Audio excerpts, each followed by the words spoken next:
Bienvenidos a Entrevistas al Espectador.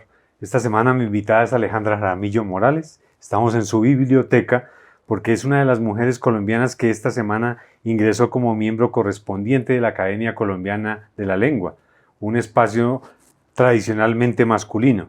Ella es directora nacional de Extensión, Innovación y Propiedad Intelectual de la Universidad Nacional, filósofa de la Universidad de los Andes, tiene una maestría en Artes y doctorado en Literatura y Cine Latinoamericano de la Universidad de Tulane, Estados Unidos. Ha ganado el concurso nacional de narrativa de la Cámara de Comercio de Medellín, ha sido nominada al Premio Hispanoamericano de Cuento Gabriel García Márquez, es colaboradora del Espectador. Bienvenida, Alejandra.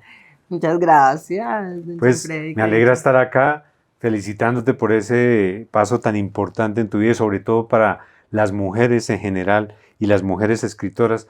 ¿Qué méritos hay que tener para estar en la Academia Colombiana de la Lengua? Bueno, yo creo que esa pregunta te la voy a poder contestar bien cuando pasen 20 años o algo así, que yo también esté eligiendo personas, pero lo que en este momento veo es que, pues primero se busca que sean personas con una trayectoria intelectual, con una trayectoria en relación con la literatura, con la escritura, ¿no? Con el pensamiento, personas que ya hayan hecho como un proceso largo dentro de su trayectoria en sus campos. En esta última elección de miembros correspondientes llegaron personas muy interesantes, hay como un movimiento, como una idea de refrescar un poco lo que significa estar en la Academia de la Lengua. Y me parece que es importante mencionarlo, ¿no? Que ahora llega una poeta afro, que es Mari Grueso, llega una mujer maestra de lenguas indígenas, que es Bárbara Muelas, pero que al lado de todo el resto de estas personas que llegamos, que somos 12 personas nuevas, pues lo más importante es, por supuesto, la trayectoria, la vida, la dedicación, digamos, como el trabajo. Pero a mí sí me parece que es muy importante que haya esa transformación, que llegue gente que antes no había llegado, porque muestra que estamos en un país que está pensándose en la inclusión y en otras maneras de acompañar los procesos del conocimiento. Claro, y el discurso de aceptación y posesión sobre la lengua como un lugar seguro. ¿Qué contiene ese discurso que resume la trayectoria? Bueno, era difícil. Tú sabes que yo soy una persona pues de una búsqueda tremenda por la inclusión, por la diversidad. Yo creo que la lengua debe ser un espacio donde las personas todas quepamos. Y bueno, mi discurso primero se planteó el problema, o sea, no el problema, el tema de la experimentación como un campo donde la literatura se ve como en un temblor de tierra. Perdón, la literatura hace que la lengua esté en un temblor porque la transforma, porque experimenta, porque hace muchísimos cambios a lo largo de la historia. Pero yo quería un poco mostrar cómo frente a la experimentación literaria tenemos la capacidad de aceptar, de acompañar, mientras que en los cambios para incluir otras identidades, para incluir otras formas de lenguaje, a veces la academia y las reglas van demasiado lento. Y a mí me parece que es importante ver que eso no debería ser así, que los seres humanos necesitamos sentirnos incluidos en nuestra lengua, incluidas. Yo desde niña sentía que no estaba incluida, que el hombre genérico no estaba yo ahí, que el todos tampoco, ¿no? Y bueno, hay mujeres que llevan 70 años luchando esto y todavía seguimos en una academia de la lengua que se plantea que eso no es necesario, ¿no? Y uno dice, pero si somos más de la mitad de la población. Y ahora, pues evidentemente hay unos cambios que van más allá, ¿no? Porque Claro. muchas de las identidades que han estado ocultas mucho tiempo afloran y de alguna manera yo creo que tenemos que tener esa responsabilidad de hacer que la lengua le dé un lugar a todas las personas. Pero, ¿cómo te sentiste en la ceremonia? Porque que entre un grupo de mujeres es muy importante en ese espacio absolutamente masculino. Bueno, la verdad, ¿Por qué se abrió? claro, la verdad es que el presidente de la academia, Eduardo Durán, hizo hoy un recuento muy bonito sobre todas las mujeres que han estado allí. Habló de Elisa Mújica, que fue la primera mujer escritora que fue miembro de número de la Academia de la Lengua. Y las Novelista mencionó, bogotana, ¿no? claro, es una novelista, y mencionó como a las muchas mujeres que han ido pasando, digamos, durante estos años, porque no es cierto que sea solamente masculino, hace bastantes años ya ha habido mujeres, y la verdad, a mí sí me parece que de todas maneras son espacios que tienen como una suerte de solemnidad, que tiene que ver con una lógica de la tradición, de mantener, de cuidar algo que pues mi postura frente a la vida, con todo, con la literatura, con todo, es muy de cambio. Y entonces pues en el discurso yo lo que quería decir básicamente por un lado es que como vigía de la lengua estaré dispuesta siempre a acompañar a las personas a escribir. Tú bien sabes que ha sido mi tarea hace muchísimos años. Yo creo que la escritura de ficción es un derecho humano. A mí no me molesta que haya muchos escritores y escritoras. Yo creo que además contar este país necesita mucha gente para que entendamos lo que nos ha pasado, lo que somos.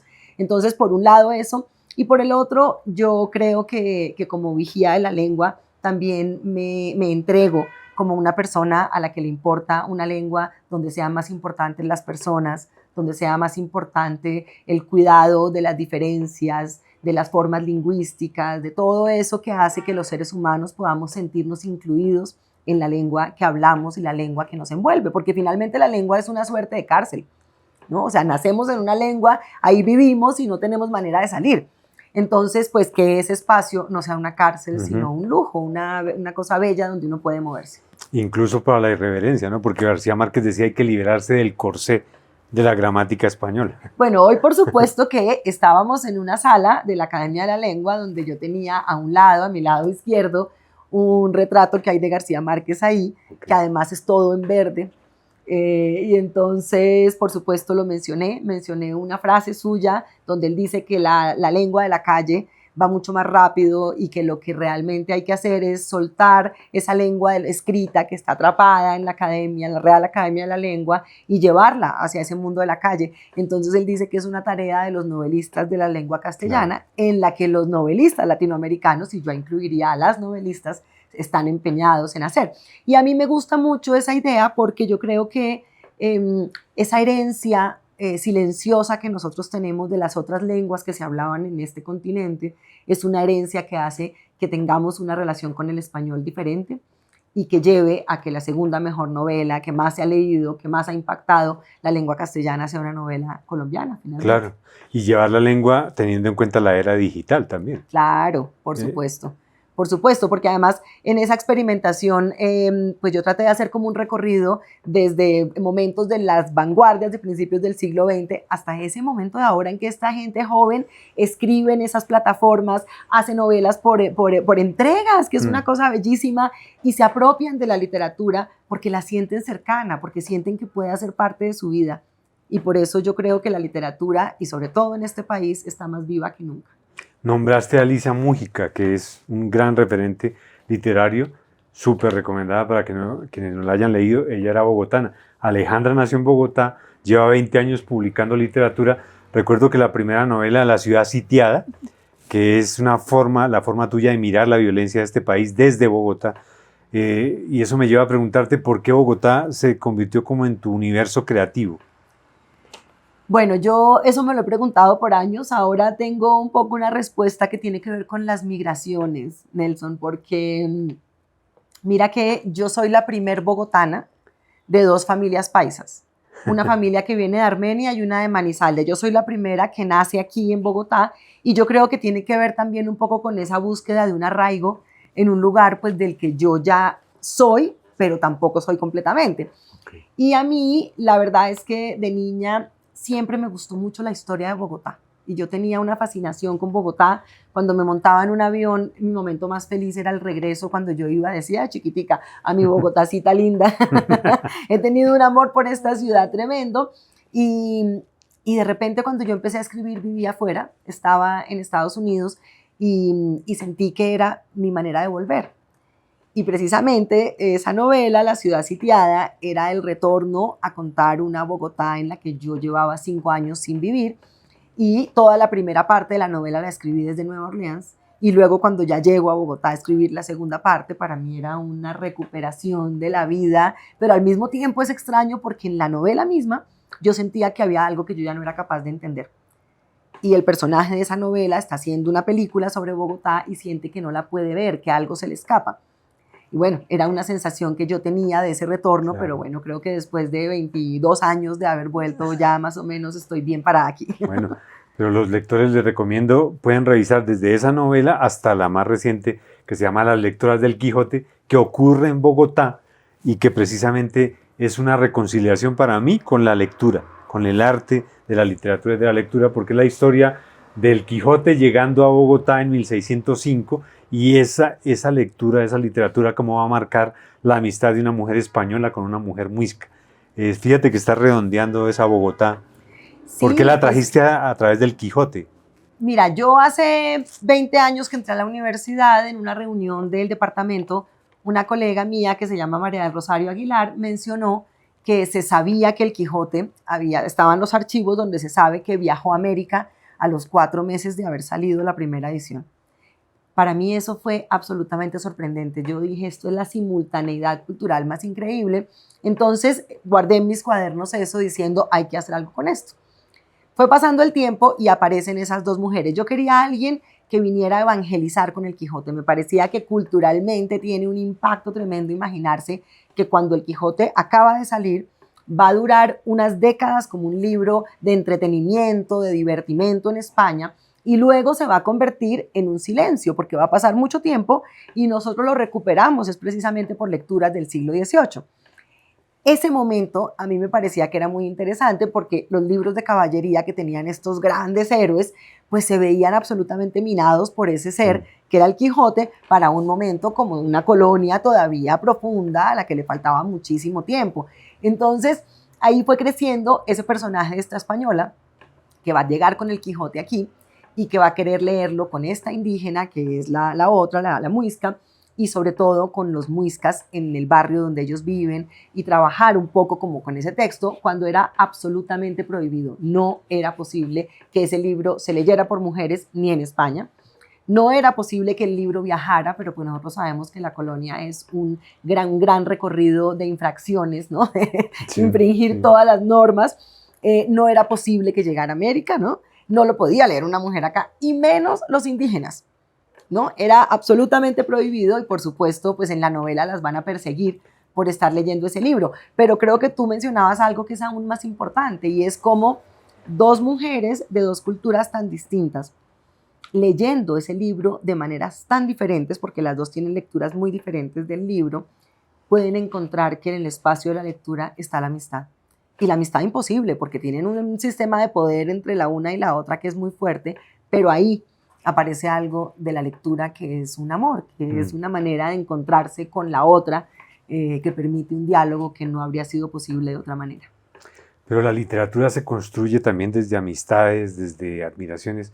Yo recuerdo que en la maestría de Escrituras Creativas de la Nacional, donde Alejandra fue nuestra maestra, a través de ella pudimos conocer a Alba Lucía Ángel. Estamos recomendando lecturas de mujeres que han hecho historia en Colombia y creo que Alba Lucía Ángel te marcó. Alba Lucía Ángel está en tu biblioteca. Por ¿Y por qué supuesto. está también en tu vida? Cuenta. Bueno, Alba Lucía Ángel, para empezar, yo creo que es la mejor escritora colombiana de todos los tiempos. Creo que de verdad hay que leer a Alba Lucía Ángel. La experimentación, las transformaciones con la lengua, los juegos de Alba Lucía son muy impresionantes. Estaba la pájara pinta sentada en su verde limón. Ese es el título. Y dos veces Alicia, que es un juego con Alicia a través del espejo. Bueno, ella me parece que es un ser muy importante, pero para mí fue muy impactante porque yo estudiaba en la Universidad de los Andes y después de llevar 5 semestres leyendo solamente libros de hombres, aparece una profesora que nos da unos cursos sobre escritoras colombianas y latinoamericanas. Okay. Y me fascinaron todas. Yo estaba completamente feliz leyendo todas esas mujeres, pero Alba Lucía Ángel pues tuvo muchas cosas porque primero es la más experimental, segundo es una mujer paisa.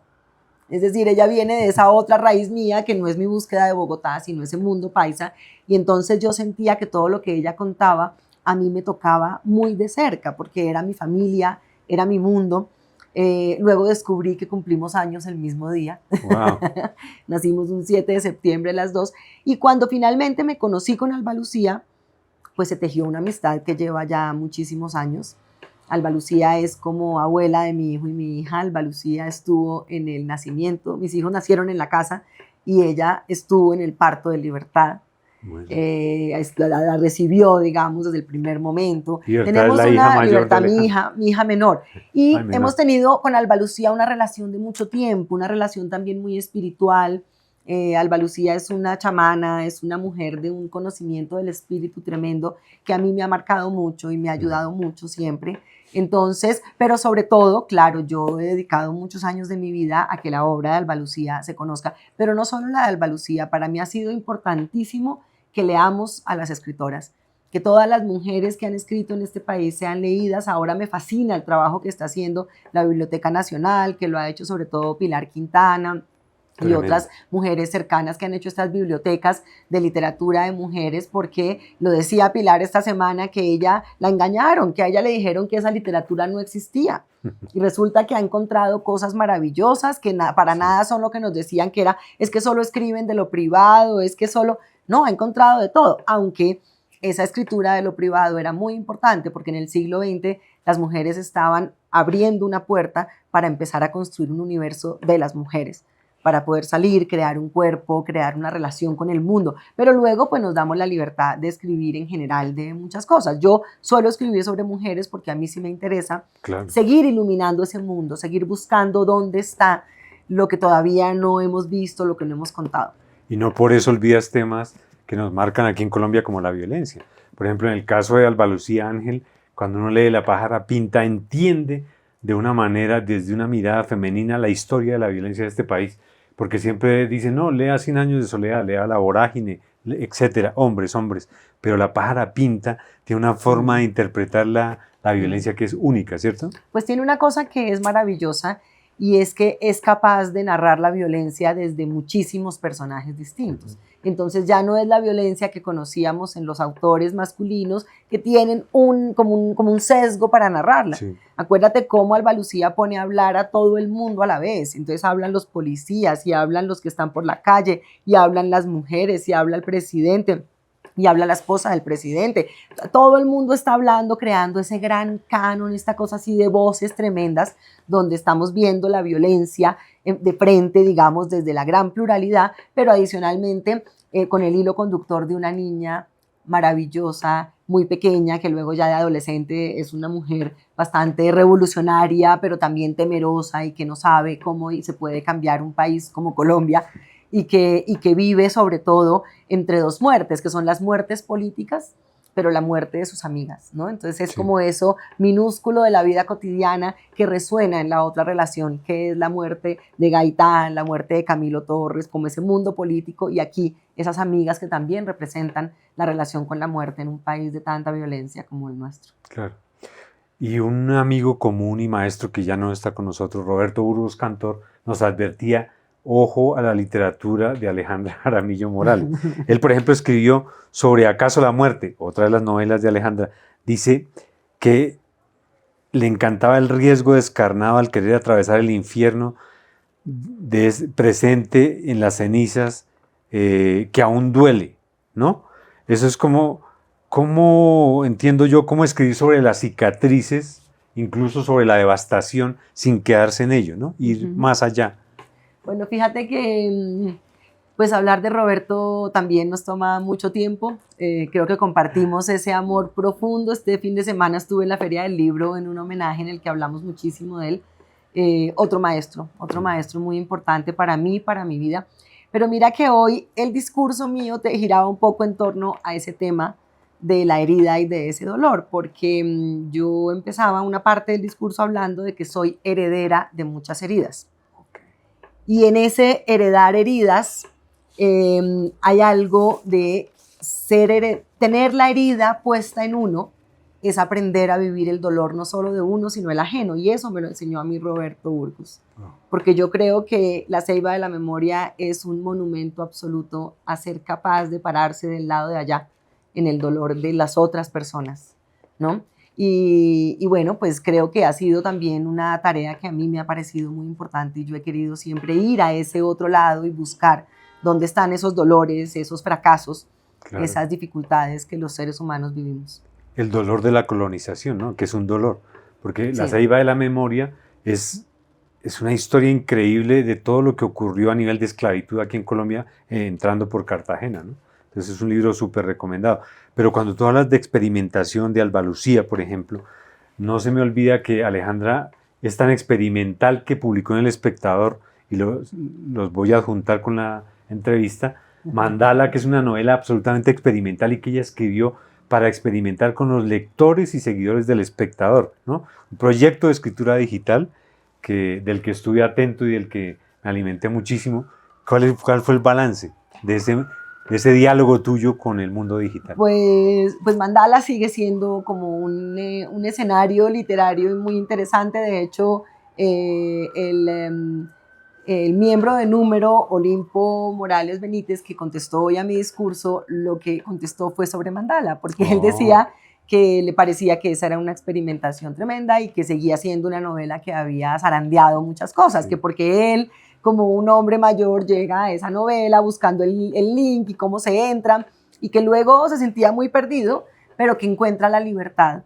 Y no, con Mandala es muy interesante porque sigue habiendo muchísima gente que busca Mandala, que la utiliza en sus clases, que trabaja con el estudiantado. Voy a colegios, voy a muchos lugares, a universidades con Mandala, y a mí me encanta porque sigue siendo como un texto que produce una pregunta que me gusta mucho, porque la gente me pregunta, pero ¿y tú cómo pudiste inventarte todo eso? Porque es una novela que tiene 80 partes de un mandala muisca, que cada uno es un capítulo y se hace link en cada capítulo, pero adicionalmente hay 25 recorridos distintos, hay Uno puede entrar por temas, muchas puertas. se entra por cualquier lado, pero además tiene todos los géneros narrativos adentro, hay 2 novelas, hay cuento, hay ensayo, hay diario, hay entrevista, hay todo. Y a mí cuando me preguntan eso, los chicos, chicas, yo siempre me quedo mirándolos y pues les digo, no sé. De verdad que sé que en mis cuadernos de hace 20 y pico de años está escrito ese momento en que fue apareciendo, ¿no? Pero yo sí sé algo y es algo que resuena mucho, y es que para mí ese juego que abrió Cortázar en su momento, pues Habla de Cortázar porque yo siempre le dije a Alejandra que Mandala para mí era una versión de Rayuela traída a la era digital. Claro, y para mí lo que representó hacer Mandala era precisamente darme cuenta que lo que Cortázar intentó hacer, hecho en el momento de la era digital, podía llegar al extremo que él hubiera querido. De hecho, hoy Olimpo Morales decía que él se acordaba del momento en que estaba empezando a leer Rayuela cuando él estaba joven y tocaba tener el dedo en la página para llegar a la otra y hacía todo el chiste. Pero claro, si Cortázar hubiera tenido la oportunidad de tener lo digital, pues habría hecho que Rayuela fuera una novela que se moviera de cualquier manera. Pero lo que hizo con lo que tenía, pues fue inmenso y permite que nos inventemos las cosas que podemos hacer ahora. Claro.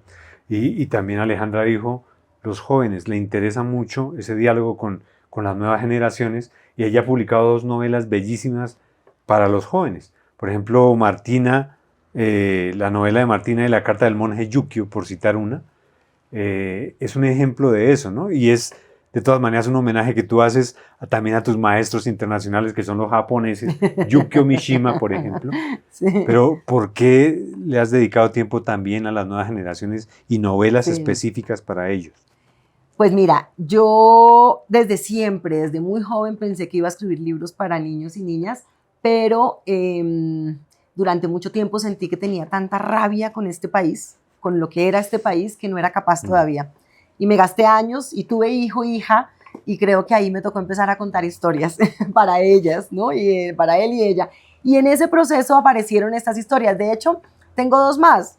Mira, salió hace un par de años una que se llama Los mundos distópicos de Camilo Chang. Sí. Y es una novela que también se ha movido mucho porque es la historia de un chico que ha decidido suicidarse, metido en un juego de esos de internet horrible. Y en el momento en que toma su decisión, la mamá entra y les dice, nos van a encerrar. Y empieza la pandemia. Y yo necesitaba algo para frenar a ese chico, que lo hiciera pensar, que lo hiciera como volver a armar qué es la vida. Y empieza, digamos, se cuenta toda la pandemia, se cuenta el pasado, cómo lo fue llevando a ese lugar, y él metido en un cuarto minúsculo, que la verdad es como uno que hay aquí, él termina diciendo que su cuarto es una caja de pensamiento y entonces se inventa versiones distópicas del virus y de cómo se va a acabar la humanidad. Entonces ese fue un experimento porque además es mi único protagonista hombre, sí. Es Camilo. Y sí, ahora, porque también hay otra buenísima que es El canto del manatí. El canto del manatí, bueno, que son 3, ¿no? Como, ahí son 2 chicos y una chica. Sí, Pero es interesante porque pone en diálogo a esas nuevas generaciones, Sí, incluso con lo mitológico indígena, que me sí. parece muy bonito. Y bueno, y Con la la que, naturaleza. la que está presentándose en este momento en la Filbo, que se llama Luna de Agua, que es la historia de la primera sacerdotisa del culto a la luna de los muiscas. Ahí es una ida atrás, no han llegado los españoles, no ha pasado ninguna catástrofe grande de ese estilo, y ellos están descubriendo, están atrás, que solo tienen culto al sol, y de repente llegan un niño y una niña, los que van a sacrificar, y bueno, les pasan muchas cosas, pero ella resulta ser la primera sacerdotisa. Y es como que yo me iba a ir del mundo de las lectoras, que era ese mundo muisca, y de pronto dije, no, yo no me puedo ir sin hacer algo para jóvenes, porque lo que he encontrado, y creo que en una entrevista contigo salió ese tema alguna vez, no sé, como que yo descubrí en la escritura de Martina, en el canto del manatí, que hay algo de la adolescencia que a mí me parece absolutamente vital.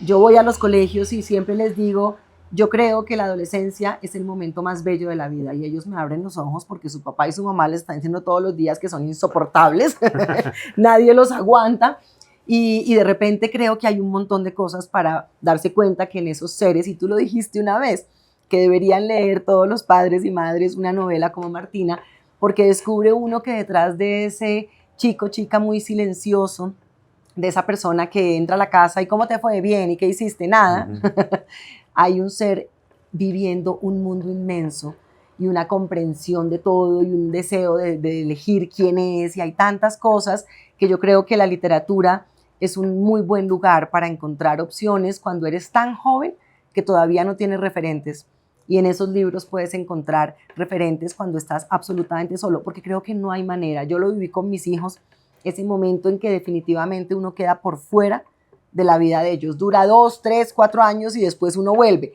Pero ese momento es donde más necesitan encontrarse con literatura, con libros, con arte, con deporte, con algo que les dé una compañía cuando De se han acuerdo. quedado solos en el mundo. Y una de las mejores compañías de Alejandra es su biblioteca. No por llegar a la Academia de la Lengua, por representar a las mujeres que escriben en Colombia, pues no hay que dejar de leer los clásicos, ¿no? Entonces, Alejandra ha admirado por siempre, por ejemplo, la literatura de Ernesto Sábato. Aquí están todos sus clásicos, García Márquez, los japoneses, como les contaba, Yukio Mishima, Kawabata. Para que se hagan una idea, Alejandra estuvo en el sepelio de Ernesto Sábato. ¿Por qué ir a sentir tan de primera mano el espíritu de los maestros literarios de uno? Bueno, ese fue un azar maravilloso. Yo había visitado a Sábato un par de años antes. Roberto Burgos me dio una carta para poder entrar y terminamos visitándolo, pero viajé a presentar Acaso la muerte a Buenos Aires, porque se publicó en Buenos Aires, y se murió Sábato estando yo allá. Y fue una escena impresionante, fue maravilloso montarnos en ese tren. Yo estaba con mi mamá y mi hija muy chiquita que me acompañaron para presentar la novela. Hay que tomar el tren hasta Santos Lugares, se queda muy cerquita de Buenos Aires. Y llegar a Santos Lugares y caminar por esas calles que yo ya había visitado una vez, y ver cómo la casa estaba llena de mensajes, lleno de gente, y al frente, en el club del barrio, en la cancha de fútbol, estaba Ernesto Sábato, y todo el mundo viéndolo en cámara ardiente, y fue muy impresionante, ¿no? Y sobre todo cuando salí, me monté al tren, porque los argentinos y argentinas mucho tiempo no querían a Sábato, y tenían muchos problemas con las posturas políticas de él. Y a mí me impresionaba mucho porque yo sí creo que es un escritor esencial de la literatura latinoamericana. Y salí, me monté al tren de regreso, y un señor que venía de trabajar, era un obrero que trabajaba pues con sus manos, se notaba todo, se sentó al frente mío a preguntarme cosas por casualidad. Y me preguntó que de dónde venía, y yo le conté. Y me dijo, uy, pero Sábato, y me hizo mala cara, y yo le expliqué por qué a mí me parecía que era un gran escritor. Y él al final me dijo, bueno, pues voy a ponerle un poquito de atención a ver qué pasa. Y entonces, claro, yo llegué a Bogotá y terminé haciendo una crónica que está en El Espectador, que es que el amor no tiene punto final. De acuerdo. Porque fue muy impactante toda esa situación, todo ese estar en el lugar de alguien que había sido abandonado por su país, y que un mes y medio después, cuando cumplía 100 años, Está la 9 de julio llena con un gran cartel inmenso, maravilloso, y ese día repartieron libros de Ernesto Sábato por toda la ciudad. Y fue para mí muy importante porque, bueno, tal vez se murió un mes antes para que sus 100 años fueran recibidos como yo creo que debería haberse recibido hacía mucho tiempo. Exacto, como tu literatura. Eso le da sentido a la vida y a la muerte misma. Así es. Bueno, y yo quiero que termines mandándole un mensaje a todas esas mujeres, especialmente a las colombianas, que escriben, que son buenas lectoras, que quieren contar la forma en que ven el país, la época que les tocó, lo que sienten. Esa inspiración que tú vas a tener ahora, más potencializada desde la Academia Colombiana de la Lengua, que sirva de tribuna para invitarlas a que sigan en ese camino. Bueno, lo primero que yo tengo que hacer antes de invitarlas es agradecerles, porque yo debo decir que en este país la literatura principalmente la mueven las mujeres. A mí me invitan permanentemente a clubes de lectura y en general son mujeres lectoras de muchas edades. Es algo muy impresionante. Hacen que esta literatura esté viva, que se lea, que se mueva, que todos los lugares, la Feria del Libro, en Cartagena, en todas partes, se llenen de gente queriendo hablar, que tengamos ferias del libro en cada pueblo de Colombia. Es que realmente estamos en un momento maravilloso de una riqueza inmensa. Y lo que le quiero decir, no solamente a las mujeres, a toda la gente joven también, pero obviamente a las mujeres, es que la literatura es su derecho, que cada libro que ha sido escrito para uno, pero que también lo que uno tenga para escribir va a ser para alguien y que tiene sentido escribir y que la ficción es uno de los destinos. Hay un destino que tiene que ver con la historia, otro que es la filosofía, otro que es la ciencia. La ficción es un destino que nos une a lo humano, que nos lleva a lo más profundo, a lo más particular y nos permite descubrir y tener referentes que nos dan caminos, que nos dan salidas y que nos hacen sentir acompañados o acompañadas en la vida. No olviden ese nombre, Alejandra Jaramillo Morales. Y también pueden leerla en clave de cuento, ensayos. Ella ha publicado varios libros de ensayo. Entonces, gracias por acompañarnos y te felicitamos por ese logro. Nelson Frey. Mil gracias por esta entrevista. Muchas gracias al espectador también. Gracias a ustedes por seguir Entrevistas El Espectador.